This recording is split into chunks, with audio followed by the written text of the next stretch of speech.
On this day in history, Julius Caesar, one of the most famous Romans of all time, crossed the Rubicon River and began his march on Rome. This event was so significant that it has become a common metaphor for making an important and often irreversible decision. But why did Caesar cross the river? What was so special about this seemingly mundane act, and what can we learn from it today? He marched his army across the Rubicon River into Italy and began his campaign to take back the government of Rome. Now, you might be asking yourself, why did he choose to do this? Why didn't he just stay in Gaul? Well, the answer is simple.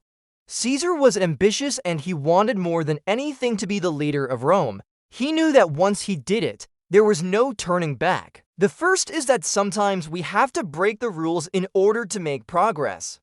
Caesar knew that he couldn't march on Rome with his army, but he did it anyway because he knew that it was the right thing to do. The second lesson is that once we make a decision, we have to be prepared to face the consequences. Caesar's decision to cross the Rubicon led to civil war and the downfall of the Roman Republic.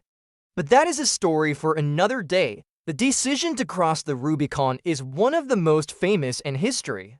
It is a decision that we can all relate to, a decision to take a risk and do something that has never been done before. A decision that changed the course of history forever. He had fought his way up from being a nobody to becoming one of the most powerful men in the Republic, and he wasn't about to stop now. The year is 49 BC. Julius Caesar had just celebrated his victory at the Battle of Alesia, which took place in modern-day France. His Gallic wars were over and he was returning to Rome as a hero.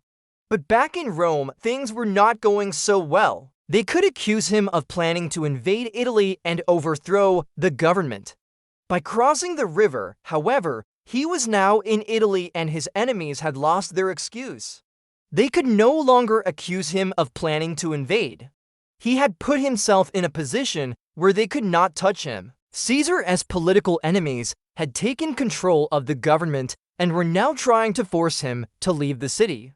The Rubicon River was the boundary between Italy and the Roman province of Cisalpine Gaul. It was forbidden for Roman generals to cross this river with their armies. It was a law that had been passed many years before to prevent any general from marching on Rome with an army and seizing the government by force. In other words, it was illegal for Caesar to cross the Rubicon with his army. They wanted to make him a kind of exile, far away from the power that he had been seeking for years.